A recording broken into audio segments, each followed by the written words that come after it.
ಇವತ್ತು ಬೆಳ್ಳಂಬೆಳಗ್ಗೆನೆ ಉಗ್ರನ ರುಂಡವನ್ನ ಭಾರತೀಯ ಸೇನೆ ಚೆಂಡಾಡಿದೆ. ಆಪರೇಷನ್ ಕೆಲ್ಲರಡಿ ಮತ್ತೊಬ್ಬ ಉಗ್ರ ಮಟಾಶ್ ಆಗಿದ್ದಾನೆ. ಇವತ್ತು ಬೆಳಗ್ಗೆ ಸೂರ್ಯೋದಯ ಆಗ್ತಿದ್ದ ಹಾಗೆ ಮತ್ತೊಬ್ಬ ಉಗ್ರನನ್ನ ಪರಲೋಕಕ್ಕೆ ಪಾರ್ಸಲ್ ಮಾಡಿದೆ ಭಾರತೀಯ ಸೇನೆ.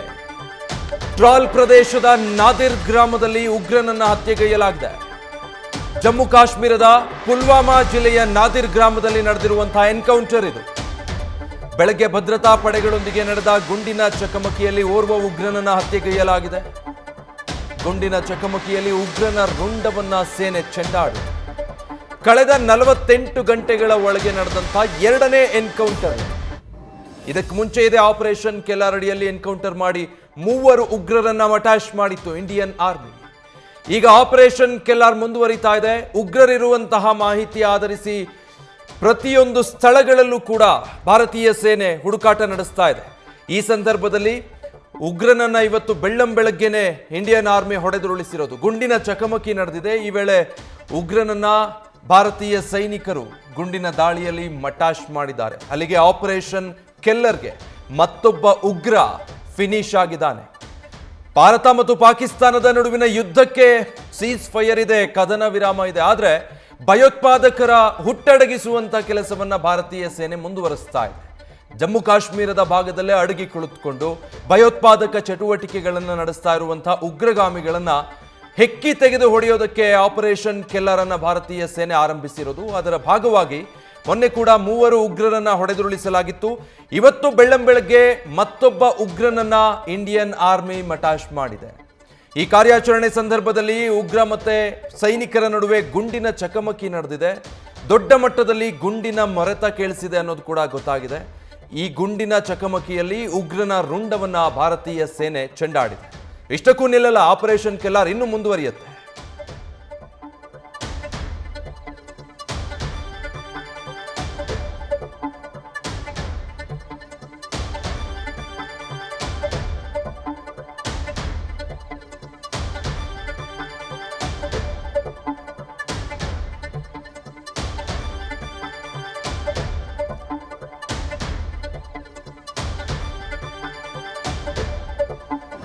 ಇದಕ್ಕೆ ಸಂಬಂಧಪಟ್ಟ ಹಾಗೆ ಡೀಟೇಲ್ಸ್ ಕೊಡ್ತಾರೆ ಜಮ್ಮು ಕಾಶ್ಮೀರದಿಂದನೇ ಗ್ರೌಂಡ್ ರಿಪೋರ್ಟಿಂಗ್ ಮಾಡ್ತಾ ಇರುವಂತಹ ನಮ್ಮ ಪ್ರತಿನಿಧಿ ಜಗದೀಶ್ ಟ್ರಾಲ್ನಿಂದ ನನ್ನೊಟ್ಟಿಗೆ ಲೈವ್ ನಲ್ಲಿ ಜಾಯ್ನ್ ಆಗ್ತಾ ಇದ್ದಾರೆ. ಜಗದೀಶ್, ನಿನ್ನೆ ಕೂಡ ಆಪರೇಷನ್ ಕೆಲ್ಲರ್ ಬಗ್ಗೆ ನೀವು ಎಕ್ಸ್ಪ್ಲೈನ್ ಮಾಡ್ತಾ ಇದ್ರಿ. ಇವತ್ತು ಬೆಳ್ಳಂಬೆಳಗ್ಗೆ ಮತ್ತೊಬ್ಬ ಉಗ್ರನನ್ನ ಪಾರ್ಸಲ್ ಮಾಡಿದೆ ಇಂಡಿಯನ್ ಆರ್ಮಿ. ಸದ್ಯ ಕಾರ್ಯಾಚರಣೆ ಹೇಗಾಯ್ತು, ಡೀಟೇಲ್ಸ್ ಕೊಡೋದಾದ್ರೆ? ವಿಜಯ್, ನಿನ್ನೆ ತಡರಾತ್ರಿಯಿಂದನೇ ಈ ಆಪರೇಷನ್ ಕೆಲ್ಲರ್ ಆಪರೇಷನ್ ಕಂಟಿನ್ಯೂಸ್ ಆಗಿ ನಡೀತಾ ಇದೆ. ಇವತ್ತು ಬೆಳ್ಳಂಬೆಳಗ್ಗೆ ಮತ್ತೊಬ್ಬ ಉಗ್ರನ್ನ ಹೊಡೆದಾಕುವಂತಹ ಕೆಲಸವನ್ನ ಮಾಡಿದ್ದಾರೆ. ನಾನೀಗ ಏನಂದ್ರೆ ಜಮ್ಮು ಕಾಶ್ಮೀರದ ಟ್ರಾಲ್ ಪ್ರದೇಶ, ಇದೇ ಒಂದು ಪ್ರದೇಶದಲ್ಲಿ ಇಲ್ಲಿಂದ ನಾದೀರ್ ಅನ್ನುವಂತಹ ಪ್ರದೇಶ ಇದೆ. ಈ ಒಂದು ರೇಂಜ್ ಏನಿದೆ, ಈ ರೇಂಜ್ ನಲ್ಲೇ ಏನಂದ್ರೆ ಆಪರೇಷನ್ ನಡೀತಾ ಇರುವಂತದ್ದು ನಿಮಗೆ ವಿಜುವಲ್ಸ್ ಅಲ್ಲೂ ಸಹಿತ ತೋರಿಸ್ತಾ ಹೋಗ್ತೇನೆ. ಏನಂದ್ರೆ ಒಂದ್ ಕಡೆಗೆ ಮಿಲಿಟರಿ ಸೇನೆ ಪೂರ್ತಿಯಾಗಿ ಏನಂತಂದ್ರೆ ಒಂದೊಂದು ಚೆಕ್ ಪೋಸ್ಟ್ ಅಲ್ಲೂ ಸಹಿತ ನಿಂತ್ಕೊಳ್ಳುವಂತಹ ಕೆಲಸವನ್ನ ಮಾಡ್ತಾ ಇದ್ದಾರೆ. ಯಾವುದೇ ಹಂತದಲ್ಲೂ ಸಹಿತ ಯಾರಿಗೂ ಮುಂದೆ ಹೋಗೋದಕ್ಕೆ ಅವಕಾಶವನ್ನ ಕೊಡ್ತಾ ಇಲ್ಲ. ಮತ್ತೆ ಬೆಳಗ್ಗೆ ನಡೆದಿರ್ತಕ್ಕಂತಹ ಆಪರೇಷನ್ ಇದೆಯಲ್ಲ, ಈ ಆಪರೇಷನ್ ಏನಂದ್ರೆ ಗುಡ್ಡಗಾಡಿನ ಪ್ರದೇಶದಲ್ಲಿ ಆಗಿತ್ತು. ಗುಡ್ಡಗಾಡಿನ ಪ್ರದೇಶದಲ್ಲಿ ಇರುವಂತಹ ಪರಿಸ್ಥಿತಿ ಹೇಗಿದೆ ಅಂತಂದ್ರೆ ಯಾರೂ ಸಹಿತ ಏನಂದ್ರೆ ಇಲ್ಲಿ ಪೂರ್ತಿಯಾಗಿ ಮಾಹಿತಿಯನ್ನ ಕೊಡ್ತಾ ಇಲ್ಲ. ಸ್ಥಳೀಯರು ಅವರಿಗೆ ಟೆರರಿಸ್ಟ್ ಗಳಿಗೆ ಸಪೋರ್ಟ್ ಕೊಟ್ಟಿದ್ದಾರೆ ಅನ್ನುವಂತಹ ಮೊದಲು ಏನಂದ್ರೆ ಶಂಕೆ ಬರುತ್ತೆ. ಆ ಶಂಕೆಯ ಆಧಾರದ ಮೇಲೆ ಏನಂದ್ರೆ ಕಾರ್ಯಾಚರಣೆ ನಡೆಸಲಾಗುತ್ತೆ. ಆ ಕಾರ್ಯಾಚರಣೆ ನಡೆಸಿದ ನಂತರ ಪೂರ್ತಿಯಾಗಿ ಏನಂತಂದ್ರೆ ಒಬ್ಬ ಟೆರರಿಸ್ಟ್ ನ ಹೊಡೆದಾಕುವಂತಹ ಏನಂದ್ರೆ ಇದರಲ್ಲಿ ಸೇನೆ ಸಂಪೂರ್ಣವಾಗಿ ಯಶಸ್ವಿ ಆಗುತ್ತೆ. ನೋಡಿ, ನೀವು ಎಲ್ಲೇ ನೋಡಿದ್ರು ಸಹಿತ ಏನಂದ್ರೆ ಇಲ್ಲಿ ಪೂರ್ತಿಯಾಗಿ ಮಿಲಿಟರಿ ಒಂದೊಂದು ಚೆಕ್ ಪೋಸ್ಟ್ ಗಳನ್ನ ಮಾಡಿದ್ದಾರೆ. ಯಾವುದೇ ಕಾರಣಕ್ಕೂ ಮುಂದೆ ಹೋಗೋದಕ್ಕೆ ಅವಕಾಶವನ್ನ ಕೊಡ್ತಾ ಇಲ್ಲ. ಎಲ್ಲರನ್ನೂ ಸಹಿತ ವಾಪಸ್ ಕಳಿಸುವಂತಹ ಕೆಲಸವನ್ನ ಮಾಡ್ತಾ ಇದ್ದಾರೆ. ಮುಂದಿನ ಭಾಗದಲ್ಲಿ ಅಂದ್ರೆ ಈ ರಸ್ತೆ ನಿಮಗೆ ಕಾಣಿಸ್ತಾ ಇದೆಯಲ್ಲ, ಈ ರಸ್ತೆಯ ಮುಂಭಾಗದಲ್ಲಿ ದೊಡ್ಡ ಮಟ್ಟದಲ್ಲಿ ಇವಾಗಲೂ ಸಹಿತ ಆಪರೇಷನ್ ನಡೀತಾ ಇರುವಂತದ್ದು. ಕಳೆದ 48 ಗಂಟೆಯಲ್ಲಿ ಇದು ಎರಡನೇ ಅತಿ ದೊಡ್ಡದಾದಂತಹ ಕಾರ್ಯಾಚರಣೆ. ಯಾಕಂದ್ರೆ ಮೊನ್ನೆ ನಡೆದಿರ್ತಕ್ಕಂತಹ ಕಾರ್ಯಾಚರಣೆ ಇತ್ತಲ್ಲ, ಆ ಮೊನ್ನೆ ನಡೆದಿರ್ತಕ್ಕಂತಹ ಕಾರ್ಯಾಚರಣೆಯ ಸಂದರ್ಭದಲ್ಲಿ ಒಟ್ಟು 3 ಜನ ಉಗ್ರರನ್ನ ಸೆದೆಬಡಿಲಾಗಿತ್ತು. ಇವತ್ತು ಮತ್ತೊಬ್ಬ ಉಗ್ರರನ್ನ ಸೆದೆಬಡಿದ್ದಾರೆ. ಇನ್ನೂ ಇಬ್ಬರನ್ನ ಏನಂದ್ರೆ ಸೆದೆಬಡಿದ್ದಾರೆ ಅನ್ನುವಂತಹ ಮಾಹಿತಿ ಗೊತ್ತಾಗ್ತಾ ಇದೆ. ಆದ್ರೆ ಇನ್ನೂವರೆಗೂ ಸಹಿತ ಅಧಿಕೃತ ಆಗಿಲ್ಲ. ಅಧಿಕೃತ ಆಯಿತು ಅಂತಂದ್ರೆ ಒಟ್ಟು 48 ಗಂಟೆಗಳಲ್ಲಿ 6 ಜನರನ್ನ ಸೆದೆಬಡಿದಿರುವಂತಹ ಲೆಕ್ಕ ಸಿಗುತ್ತೆ. ಮತ್ತೆ ಅದ್ರ ಜೊತೆಗೆ ಮೊನ್ನೆ ನಡೆದಿರ್ತಕ್ಕಂತಹ ಆಪರೇಷನ್ ಇದೆಲ್ಲ, ಆ ಆಪರೇಷನ್ ನ ಸಂದರ್ಭದಲ್ಲಿ ಅವ್ರ ಹತ್ರ ಏನಂದ್ರೆ ಗನ್ಸ್ ಗಳಾಗಿರ್ಬೋದು ಅಥವಾ ಬುಲೆಟ್ಸ್ ಗಳಾಗಿರ್ಬೋದು ಅಥವಾ ಬಾಂಬ್ಗಳ ಸಜೀವ ಬಾಂಬ್ ಗಳನ್ನಾಗಿರ್ಬೋದು ಎಲ್ಲವನ್ನ ಸಹಿತ ಅಂದ್ರೆ ತೆಗೆದುಕೊಳ್ಳುವಂತಹ ಕೆಲಸವನ್ನ ಮಾಡಿದ್ದಾರೆ. ಮತ್ತೆ ಇವಾಗಲೂ ಸಹಿತ ಆಪರೇಷನ್ ಕಂಟಿನ್ಯೂ ಇದೆ. ಆ ಒಂದು ಪೆಹಲ್ಗಾಮ್ನಲ್ಲಿ ನಡೆದಿರ್ತಕ್ಕಂತಹ ದಾಳಿ ಏನಿದೆಲ್ಲ, ಆ ದಾಳಿಯ ಸಂದರ್ಭದಲ್ಲಿ ಒಟ್ಟು 4 ಉಗ್ರರನ್ನ ಏನಂದ್ರೆ ಉಗ್ರರ ಏನು ಅಟ್ಯಾಕ್ ಮಾಡಿದ್ರಲ್ಲ ಅವರಿಗೆ ಲಿಂಕ್ ಇರುವಂತಹ ಉಗ್ರರು ಅಂತ ಹೇಳಲಾಗ್ತಾ ಇರುವಂತದ್ದು. ಅಂದ್ರೆ ಅವರಿಗೆ ನಿರಂತರವಾಗಿ ಸಂಪರ್ಕದಲ್ಲಿರುವಂತವ್ರು. ಯಾಕಂದ್ರೆ ಆ ರೀತಿಯಾಗಿ ಬರೋಬ್ಬರಿ 50 ರಿಂದ 60 ಜನ ಉಗ್ರರು ಇನ್ನೂವರೆಗೂ ಸಹಿತ ಜಮ್ಮು ಕಾಶ್ಮೀರದಲ್ಲಿ ಆಕ್ಟಿವ್ ಆಗಿದ್ದಾರೆ ಅನ್ನುವಂತಹ ಮಾಹಿತಿ ಗೊತ್ತಾಗ್ತಾ ಇರುವಂತದ್ದು. ಆ ಎಲ್ಲಾ ಆಕ್ಟಿವ್ ಇರುವಂತಹ ಉಗ್ರರನ್ನ ಸೆದೆಬಡಿಯುವಂತಹ ಕೆಲಸಕ್ಕೆ ಆಪರೇಷನ್ ಕೆಲ್ಲರ್ ಅಂತ ಹೆಸರಿಟ್ಟಿದ್ದಾರೆ. ಆ ಆಪರೇಷನ್ ಕೆಲ್ಲರ್ ನಿರಂತರವಾಗಿ ನಡೀತಾ ಇದೆ.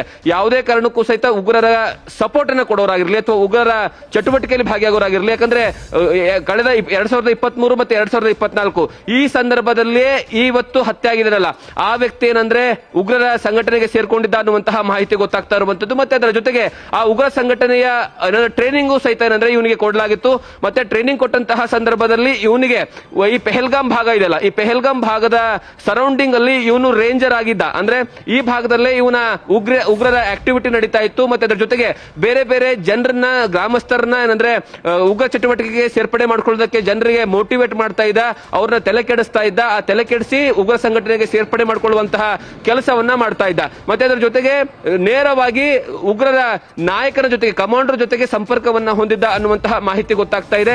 ಈಗ ಸದ್ಯಕ್ಕೆ ಇಷ್ಟಿರುವಂತಹ ಮಾಹಿತಿ. ಇನ್ನೂವರೆಗೂ ಸಹಿತ ಆಪರೇಷನ್ ಕೆಲ್ಲರ್ ಇವತ್ತು ಇನ್ನೂ ನಡೀತಾ ಇರುವಂತಹ ಕಾರಣಕ್ಕಾಗಿ ಪೂರ್ತಿ ಡೀಟೇಲ್ಸ್ ಏನಂದ್ರೆ ಇನ್ನು ಕೆಲವೇ ಗಂಟೆಗಳಲ್ಲಿ ಹೊರಬರುವಂತಹ ಸಾಧ್ಯತೆ ಇರುವಂತದ್ದು. ವಿಜಯ್, ಜಗದೀಶ್, ಈಗ ಈ ಆಪರೇಷನ್ ಕೆಲ್ಲರ್ನ ಮೋಟೋ ಏನು? ಅಂದ್ರೆ ಒಂದು ಹಿಟ್ ಲಿಸ್ಟ್ ಹಿಡ್ಕೊಂಡು ಆ ಎಲ್ಲಾ ಉಗ್ರರನ್ನ ಮಟಾಶ್ ಮಾಡಬೇಕು ಅನ್ನೋ ಸೀಮಿತ ಕಾರ್ಯಾಚರಣೆನ, ಅಥವಾ ಯಾವ ರೀತಿ ರೂಪುರೇಷೆ ಸಿದ್ಧ ಮಾಡ್ಕೊಂಡಿದ್ದಾರೆ ಆಪರೇಷನ್ ಕೆಲ್ಲರ್? ಎಲ್ಲಿವರೆಗೂ ಮುಂದುವರಿತಾ ಹೋಗುತ್ತೆ?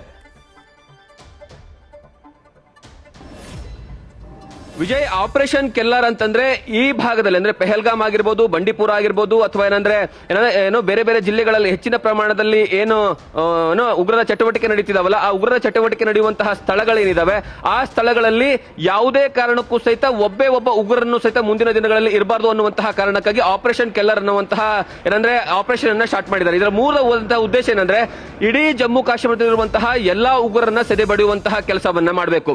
ಅದರ ಜೊತೆಗೆ ಯಾವುದೇ ಕಾರಣಕ್ಕೂ ಸಹಿತ ಉಗ್ರ ಸಂಘಟನೆಗೆ ಸಪೋರ್ಟ್ ಅನ್ನ ಕೊಡ್ತಾ ಇರುವಂತಹ ವ್ಯಕ್ತಿಗಳು ಯಾರೆಲ್ಲ ಇದ್ದಾರೆ, ಅವರಿಗೆ ಫಂಡಿಂಗ್ ಅನ್ನ ಯಾರೆಲ್ಲ ಮಾಡ್ತಾ ಇದ್ದಾರೆ, ಅವರಿಗೆ ಗನ್ ಗಳನ್ನ ಯಾರೆಲ್ಲ ಸಪ್ಲೈ ಮಾಡ್ತಾ ಇದ್ದಾರೆ, ಎಲ್ಲರನ್ನೂ ಸಹಿತ ಹುಡುಕಿ ಹೊಡೆಯುವಂತಹ ಕೆಲಸವನ್ನ ಮಾಡಬೇಕು. ಒಂದ್ ರೀತಿಯಲ್ಲಿ ಹೇಳಬೇಕು ಅಂದ್ರೆ ಇಡೀ ಜಮ್ಮು ಕಾಶ್ಮೀರವನ್ನ ಉಗ್ರ ಮುಕ್ತ ಏನಂದ್ರೆ ಜಮ್ಮು ಕಾಶ್ಮೀರನ ಮಾಡಬೇಕು ಅನ್ನುವಂತಹ ಏನಂದ್ರೆ ಮೂಲವಾದಂತಹ ಉದ್ದೇಶವನ್ನ ಇಟ್ಕೊಂಡಿರುವಂತದ್ದು. ಹಾಗಾಗಿ ಅವರು ಆಪರೇಷನ್ ಕೆಲ್ಲರ್ ಅನ್ನುವಂತಹ ಹೆಸರನ್ನ ಇಟ್ಟಿದ್ದಾರೆ. ಈಗ ನಾನು ನಿಂತಿರುವಂತಹ ಸ್ಥಳ ಇದೆಲ್ಲ, ಇದು ಪೆಹಲ್ಗಾಮ್ ನಲ್ಲಿ ಬರುವಂತದ್ದು. ಈ ಪೆಹಲ್ಗಾಮ್ ಜಿಲ್ಲೆಯಲ್ಲಿ ಅತಿ ಹೆಚ್ಚು ಪ್ರಮಾಣದಲ್ಲಿ ನೀವು ಕಳೆದ ಏನಂದ್ರೆ 2016-19 ಸಂದರ್ಭದಲ್ಲಿ ಹೆಚ್ಚಿನ ಮಟ್ಟದಲ್ಲಿ ಟೆರರಿಸಂ ಇಲ್ಲೇ ಇತ್ತು.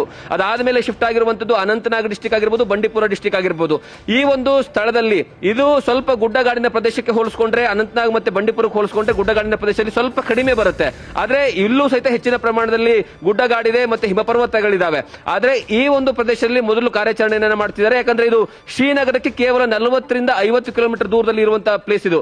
ಈ ಒಂದು ಪ್ರದೇಶದಲ್ಲಿ ನೇರವಾಗಿ ನಗರದ ಜೊತೆಗೆ ಸಂಪರ್ಕವನ್ನ ಇಟ್ಕೊಳ್ಳುವಂತಹ ಟೆರರಿಸ್ಟ್ಗಳು, ಅದಾದ ಮೇಲೆ ನಗರ ಪ್ರದೇಶದಲ್ಲಿರುವಂತಹ ಆಕ್ಟಿವೇಟ್ ಏನಂದ್ರೆ ಸ್ಲೀಪರ್ ಸೆಲ್ ಇದಾರಲ್ಲ ಅವ್ರನ್ನೂ ಸಹಿತ ಏನಂತಂದ್ರೆ ಈ ಒಂದು ಉಗ್ರರ ಚಟುವಟಿಕೆಯಲ್ಲಿ ನಿರಂತರವಾಗಿ ಬಳಸಿಕೊಳ್ತಾ ಇದ್ರು.